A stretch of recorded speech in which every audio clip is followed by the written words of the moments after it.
அனைவருக்கும் வணக்கம். புரட்சி தமிழகம் கட்சி மற்றும் பறையர் பேரவையோட தலைவர் ஏர்போர்ட் மூர்த்திக்கு ஒரு பெரிய சல்யூட்டை சொல்லிட்டு இந்த வீடியோ தொடங்கணும் அப்படின்னு நினைக்கிறேன். திராவிட மாடல் ஆட்சியில ஒரு பறையர் பிரிவு தலைவரை விமானம் கூட்டி போனாங்க. பாத்துக்கலாம்.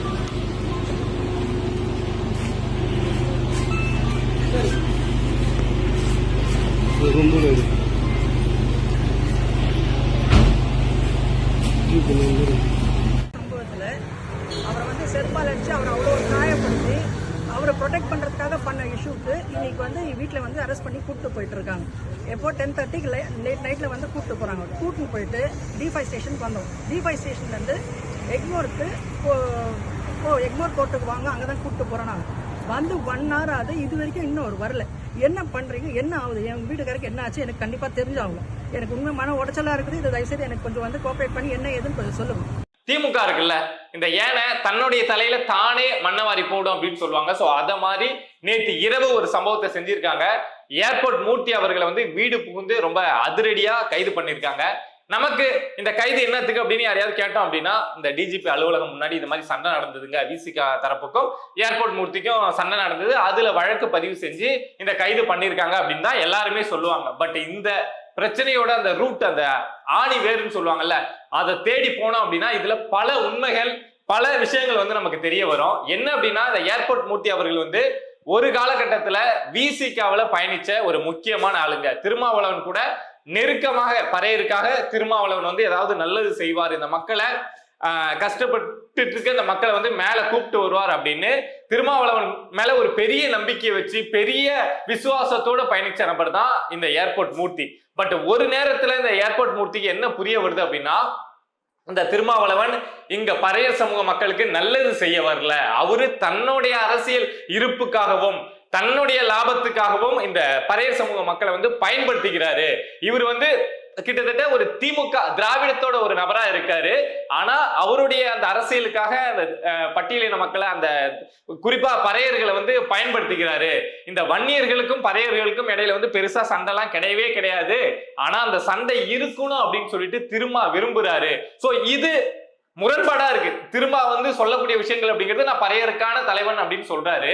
ஆனா செய்யக்கூடிய விஷயங்கள் எல்லாமே அந்த பறையர்களை பயன்படுத்தி அரசியல் பண்ணிக்கிறதும், அந்த பறையர் சமூக மக்கள் முதுகிலேயே குத்துறதும், இத மாதிரி விஷயங்களை செய்யறார் அப்படின்னு ஒரு நேரத்துல தன்னுடைய அரசியல் புரிதலால இந்த விஷயத்தை தெரிஞ்சுக்கிட்ட ஏர்போர்ட் மூர்த்தி என்ன பண்றாரு அப்படின்னா, இனிமே திருமா கூட பயணிச்சு நம்ம யூஸ் இல்ல, நம்மளால இந்த பறையர் சமூக மக்களுக்கு திருமா கூட பயணிச்சா எதுவும் பண்ண முடியாதுங்கிறத தாண்டி அந்த மக்களுக்கு நம்ம துரோகம் பண்ண வேண்டியதா இருக்கு அப்படின்னு சொல்லிட்டு தனியா வெளியில புரட்சி தமிழகம் அப்படிங்கிற கட்சியவும் பறையர் பேரவை அப்படிங்கிற அமைப்பையும் உருவாக்கி அரசியல்ல தனிச்சு விசிகாவில இருந்து பிரிஞ்சு தனிச்சு டிராவல் பண்ண ஆரம்பிச்சாரு. இவர் வெளியில வந்தப்போவே நிறைய எதிர்ப்பு அப்படிங்கிறது உங்களுக்கு தான் தெரியுமே. விசிகாவில இருந்து ஒரு நபர் அதே பறையர் சமூக மக்களுக்காக நான் போராடுறேன் அப்படின்னு எழுந்து வரணும் அப்படின்னா நிறைய பிரச்சனைகள் அப்படிங்கிறது விசிகாவில இருந்து கொடுப்பாங்க. அதே மாதிரி ஏர்போர்ட் மூர்த்தி அவர்களுக்கு ஆரம்பத்துல கொடுத்தாங்க. பட் இவர் கொஞ்சம் ஒரு ஃபேஸ் ஐடென்டிஃபை ஆனதுக்கு அப்புறம், மக்களுக்கு எல்லாம் தெரிய ஆரம்பிச்சதுக்கு அப்புறம் கொஞ்சம் அப்படியே சைலண்டா தான் இருந்துட்டு இருந்தாங்க. ஏர்போர்ட் மூர்த்தி போற இடங்கள்ல வர இடங்கள்ல திருமா பத்தின விமர்சனம், இந்த பறையர் சமூகத்துக்கு திருமா செய்யக்கூடிய துரோகங்கள், இத மாதிரி விஷயங்கள்லாம் செஞ்சுக்கிட்டு தான் இருந்தாங்க. பட் ஏதாவது பண்ணா பிரச்சனை ஆயிடும். நம்ம ஏர்போர்ட் மூர்த்தியை ஏதாவது பண்ண போறோம் அப்படின்னா, ஏர்போர்ட் மூர்த்தியை பத்தி நல்லாவே தெரியும் திருமாவுக்கும், திருமா கூட இருக்கக்கூடியவங்களுக்கும். ஏர்போர்ட் மூர்த்தி எதை மாதிரியான ஆளு, நாம அவர்கிட்ட பகைச்சுக்கிட்டா அவர் எதை மாதிரி திருப்ப அடிப்பார் அப்படிங்கிற விஷயம் அவங்களுக்கு நல்லா தெரியறதுனால ரொம்ப அமைதியா தான் இருந்தாங்க. பட் இப்போ கோவம் வர்றதுக்கு, இந்த விசிகா குரூப்புக்கு ரொம்ப கோவம் வர்றதுக்கு என்ன காரணம் அப்படின்னா, பாட்டாளி மக்கள் கட்சி தரப்புல இருந்து ஒரு மாநாடு நடத்தப்படுது. அந்த மாநாட்டுக்குள்ள போயிட்டு அந்த மாநாட்டு மேடையில ஏர்போர்ட் மூர்த்தி பேசுறாரு. யோசிச்சு பாருங்க, ஒரு வன்னியர் அப்படி சமூகத்தோட கட்சி அப்படின்னு சொல்லப்படக்கூடிய பாட்டாளி மக்கள் கட்சி ஒரு மாநாடு நடத்துறாங்க.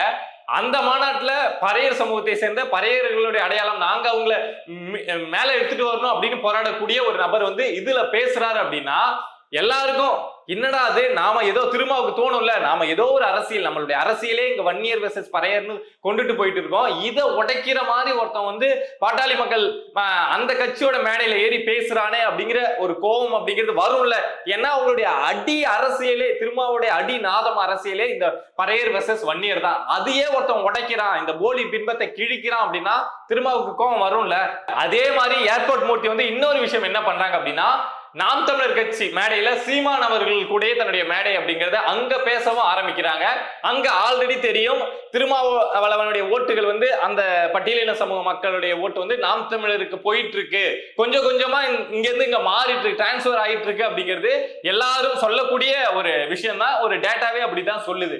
அப்படி இருக்கப்போ இந்த ஏர்போர்ட் மூர்த்தியும் அந்த மேடையில சீமானும் மேடையில பறையருக்காக பேசுறாரு, ஏர்போர்ட் மூர்த்தியும் அந்த சமூகத்திலேருந்தே ஒருத்தர் போயிட்டு அந்த பறையர் மக்களுக்காக சீமான் கூட பேசுறாரு. அப்படிங்கிறப்போ தனக்கு இருக்க இந்த வன்னியர் பறையர் அந்த அரசியலும் இங்க அடிபட்டு போகுது. இங்க நான் மட்டும்தான் பறையருக்கான தலைவர், அந்த சமூகத்துக்காக போராடக்கூடிய நபர் அப்படின்னு சொல்லக்கூடிய திருமாவுடைய இந்த அரசியலும் இங்க அடிபட்டு போகுது. அப்படிங்கிறதுனால தன்னுடைய வாக்கு வங்கிக்கு ஏதோ திருமாவுக்குன்னு சில பேர் ஓட்டு போறவங்க இருக்காங்கல்ல, அந்த ஓட்டுக்கும் இங்க வந்து ஏர்போர்ட் மூர்த்தி வந்து வேட்டு வைக்கிறார். அப்படிங்கிற சூழல்ல தான் இந்த விஷயம் அப்படிங்கிறது அடுத்த கட்டத்தை நோக்கி போகுது. இது போக சைட்ல நீங்க பாத்தீங்க அப்படின்னா ஏர்போர்ட் மூர்த்தி அவர்கள் வந்து திருமா குறித்த விமர்சனங்கள் அப்படிங்கறத ரொம்ப கடுமையா எடுத்து வைப்பாங்க. தனிப்பட்ட விமர்சனங்கள் எடுத்து வைப்பாங்களா அப்படின்னா எனக்கு தெரிஞ்சு நானே ஏர்போர்ட் மூர்த்தி அவர்கள் வந்து நிறைய நேர்காணல் எடுத்திருக்கேன். திருமாவை ரொம்ப கடுமையா சாடுவாங்க, ஆனா அரசியல் ரீதியான சாடல் தான் இருக்கும். எப்படி அப்படின்னா இந்த பறை சமூக மக்களுடைய தலைவன் அப்படின்னு சொல்லிட்டு திருமாவளவன் அந்த மக்களுக்கு துரோகம் பண்றாரு, எப்படி துரோகம் பண்றாரு, எப்படி ஏமாத்துறாரு, இந்த வன்னியர் பறைய சண்டையை வச்சு எப்படி ஒரு அரசியல் லாபம் சம்பாதிக்கிறாரு அப்படிங்கிற விஷயத்த ரொம்ப போல்டா சொல்லக்கூடிய ஒரு நபர். முக்கியமா அவர் சொல்ற விஷயங்கள்ல ஆமாப்பா இதை ஏன் திருமா செய்யல அப்படின்னு எல்லாருக்கும் கேள்வி வரக்கூடிய ஒரு விஷயம் என்ன அப்படின்னா, சென்ட்ரல் கவர்மெண்ட்ல இருந்து ஃபண்ட் அப்படிங்கிறது இந்த பட்டியல் சமூக மக்களுக்காக வருஷம் ஒதுக்குவாங்க. இந்த 4 வருஷமா இந்த பட்டியல் சமூக மக்களுக்காக தமிழ்நாட்டுக்கு அந்த ஃபண்ட் அப்படிங்கிறது ஒதுக்கப்பட்டிருக்கு. அவங்களுடைய மேம்படுத்தணும், அவங்களுடைய வாழ்க்கை தரம் உயரணும் அப்படிங்கிறதுக்காக மத்திய அரசு கொடுக்கக்கூடிய ஒரு நிதி. அந்த நிதியை இந்த திமுக அரசு என்ன பண்ணிருக்கு அப்படின்னா, உங்களுக்கு தெரியும் ஒரு நிதி வருது அப்படின்னா அதை வச்சு இந்த மக்களுக்கு நாங்க நல்லது செஞ்சுட்டோம் அப்படின்னு சொல்லி ஒரு 10% செஞ்சுட்டு 90% வழிச்சு நக்கிடுவாங்க தான். ஆனா அதை கூட இந்த விஷயத்துல இந்த திமுக அரசு செய்யாம அந்த நிதியை வந்து அப்படியே திருப்பி மத்திய அரசுக்கு அனுப்பிச்சிருக்கு. நாங்க செலவு பண்ணிட்டோம், இங்க அவ்வளவுதான், ஒன்றும் பிரச்சனை இல்லை அப்படின்னு அனுப்பிச்சிருக்கு. இது குறித்து திரும்ப ஏன் கேள்வி கேட்கல? இந்த சமூக மக்கள் மேம்படணும் அப்படின்னு தான் நீங்க போராடுறேன், இவங்களுக்காக தலைவர் அப்படின்னு தான் நீங்க சொல்றீங்க. ஆனா இந்த விஷயத்த கூட நீங்க கேட்க மாட்டேங்கிறீங்க. அப்பனா திமுக மாதிரியே நீங்களும் வந்து இந்த சமூக மக்கள் மேல வந்துடக்கூடாதுன்னே நினைக்கிறீங்களா? இவங்க கஷ்டப்பட்டுட்டே இருக்கணும், அதை வச்சு நீங்க அரசியல் பண்ணிக்கிட்டே இருக்கணும்னு நினைக்கிறீங்களா? நீங்க அந்த மக்களுக்கு நம்பிக்கை துரோகம் பண்றீங்க, முதுகுல குத்துறீங்க. இருக்கிறது சின்ன முதுகு தான், அதுல எத்தனை முறை திரும்ப குத்துவீங்க அப்படிங்கிற மாதிரி இத மாதிரியான ரொம்ப கடுமையான விமர்சனங்களை ஏர்போர்ட் மூர்த்தி அவர்கள் வந்து திருமாவளவன் மேல வச்சாங்க. சோ ஒட்டு மொத்தமா விசிகாவுக்கு வன்னியர் அரசியலை உடைக்கிறாரு, அந்த ஓட்டு அரசியலை சீமான் கூட சேர்ந்து உடைக்கிறாரு. திரும்ப என்னென்ன துரோகம் செய்றாருன்னு அதையும் மீடியா முன்னாடி வந்து ஒவ்வொரு சேனல்லையும் எடுத்து பேசுறாரு. அப்படிங்கிற கோபம் விசிகாவுக்கு. கோபத்தின் வெளிப்பாடாதான் அந்த டிஜிபி அலுவலகம் முன்னாடி விசிகா நபர்கள் ஒரு 4-5 பேர் வந்து ஏர்போர்ட் மூர்த்தியை தாக்குனது. இதுக்கு பின்னாடி இவ்வளவு ஸ்டோரி அப்படிங்கிறது அரசியல் காரணங்கள் அப்படிங்கிறது இருக்கு. சோ அன்னைக்கு தாக்கப்பட்ட சம்பவம், அது சம்பந்தமா நம்ம முழுசா வந்து என்ன நடந்தது அப்படிங்கிறத நம்ம அதை வீடியோவே பார்த்துட்டோம். இதே சம்பவம் வேற எங்கேயாவது நடந்தது அப்படின்னா அதை மீடியா திருச்சி ஏர்போர்ட் மூர்த்தி வந்து கையில முதுகுல கத்தி சொரிந்தாரு, கார்ல கட்டை வச்சிருந்தாரு, கையில வெடிகுண்டு வச்சிருந்தாரு அப்படின்லாம் கூட மாத்தி எழுதியிருப்பாங்க. பட் அங்க டிஜிபி அலுவலகம் அப்படிங்கிறதுனால அங்க நடந்தது முழுசா அது சம்பந்தமான விஷயம். மீடியாவுக்கு போலீஸுக்கு அந்த சம்பந்தமான தகவல் எந்த அளவுக்கு தெரியுமோ அந்த அளவுக்கு பொதுமக்களுக்கும் தெரியும். ஏன்னா அந்த அளவுக்கு அதோடைய ஃபுட்டேஜஸ் அப்படிங்கிறது நமக்கு வெளியில கிடைச்சது. சோ அதனால எல்லாரும் வந்து ஏர்போர்ட் மூர்த்தி அவர்களுக்கு ஆதரவா நிறைய பேர் வந்து பேச ஆரம்பிச்சாங்க. மீடியாக்களுமே ஏர்போர்ட் மூர்த்திக்கு வந்து ஆதரவா பேச ஆரம்பிச்சாங்க. அதுக்கப்புறம் அப்படியே இந்த விஷயங்கள் என்ன நடந்தது அப்படின்னா, ஒரு பக்கம் ஏர்போர்ட் மூர்த்தி வந்து மெரினா கடற்கரை போலீஸ் ஸ்டேஷன்ல வந்து கம்ப்ளைண்ட் கொடுக்குறாங்க.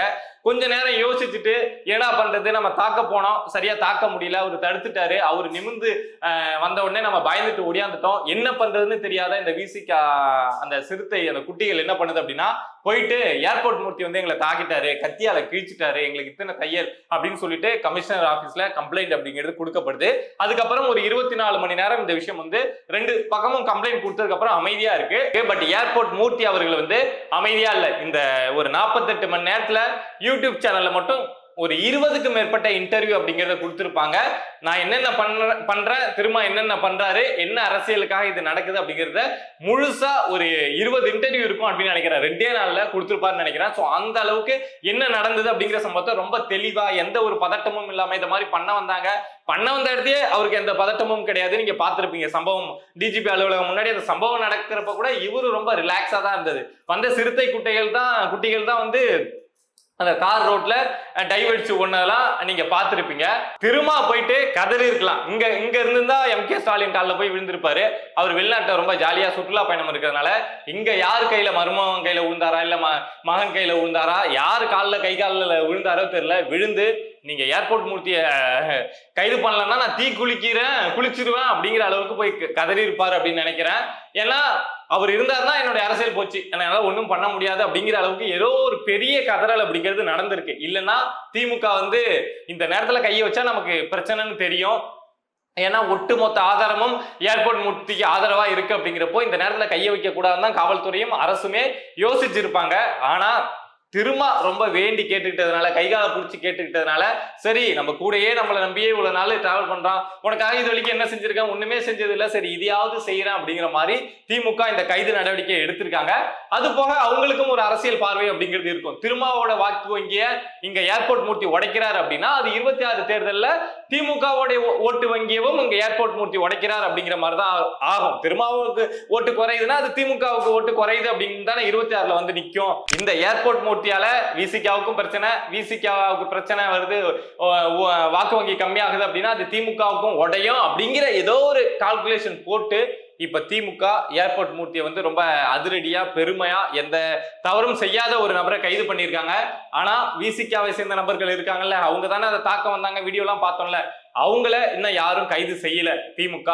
இது திமுகவுக்கு கண்டிப்பா ஒரு பெரிய பேக் ஃபயர் ஆகுங்க. ஏன்னா இப்போ ஏர்போர்ட் மூர்த்தி வந்து ஒரு பெரிய வழக்கை நீங்க போட்டுற முடியாது. நாளைக்கே நீதிமன்றம் போறீங்க இல்ல நீதிபதி கிட்ட போறீங்க அப்படின்னா இதெல்லாம் ஒரு கேஸா, சும்மா திமுகவுக்கு இதே வேலையா அப்படின்னு மூஞ்சிலே ஃபைல தூக்கி அடிச்சு விட்டு நீ வெளியில போப்பான்னு சொல்லக்கூடிய வாய்ப்புகள் உண்டு. இதுக்கு முன்னாடி நிறைய முறை திமுக வந்து இதை மாதிரி காரணமே இல்லாம கைது பண்ணி அதுக்கப்புறம் நீதிமன்றத்துல போய் கொட்டு வாங்கிட்டு வந்த விஷயம் எல்லாம் உண்டு. சோ அதே மாதிரி இந்த விஷயத்துல நாளைக்கு ஏர்போர்ட் மூர்த்தி வெளியில வராரு அப்படின்னா இன்னும் பழைய சமூக மக்கள் மத்தியில இந்த ஏர்போர்ட் மூர்த்திக்கு அந்த ஆதரவு அப்படிங்கிறது அதிகமாகும். இன்னும் அவர் வந்து ஆக்ரோஷமா பேச ஆரம்பிப்பாரு. இன்னும் நிறைய கட்சிகள் வந்து தேடி தேடி ஏர்போர்ட் மூர்த்தி அவர்களுக்கு மேடை கொடுக்க ஆரம்பிப்பாங்க. சோ இது இந்த கைது அப்படிங்கிறது உண்மையாலுமே திரும்ப தனக்குத்தானே வச்சு கொண்ட ஒரு பெரிய ஆப்பு. திருமாவுக்காக நான் உதவி பண்றேன் அப்படின்னு சொல்லிட்டு திமுக தனக்குத்தானே வச்சுக்கிட்ட அதான் ஏன மண்ண மாதிரி தன்னுடைய தலையிலேயே போடுற மாதிரி போட்டிருக்காங்க. இதுக்கு முன்னாடி திமுக செய்யக்கூடிய தவறுகளுக்கு எல்லாம் விசிகா வந்து கெட்ட பேர் வாங்குவாங்க. திமுக ஒரு தப்பு செய்யும், அதை தட்டி கேட்காம விசிகா வந்து கெட்ட பேர் வாங்குவாங்க. கூட்டணியில இருக்கீங்களா, இதை கூட கேட்க மாட்டீங்களான்னு. பட் இப்போ விசிகா ஒரு விஷயத்த செய்ய போய் அந்த விஷயம் திமுகவுக்கும் கெட்ட பேரா மாறி 2 பேரும் கூட்டு களவாணி மாறி இப்போ ஒட்டுமொத்தமா வந்து நிக்குது. என்ன நடக்குது அப்படின்னு பொறுத்திருந்து பார்ப்போம். ஏன்னா இப்போ திமுக செஞ்சிருக்க கூடியது அப்பட்டமான திருட்டுத்தனம் அப்படிங்கிறது நமக்கு தெரிஞ்சதுனால, இதுக்கு முன்னாடி தெரியாம மறைச்சு வச்சு கேம் பிளே பண்ணுவாங்க. இப்ப வெளிப்படையா தெரிஞ்சதுனால இது திமுகவுக்கு பெரிய பேக் ஃபயர் ஆகும். பட் அது தெரியாம கைய வச்சிருக்காங்க.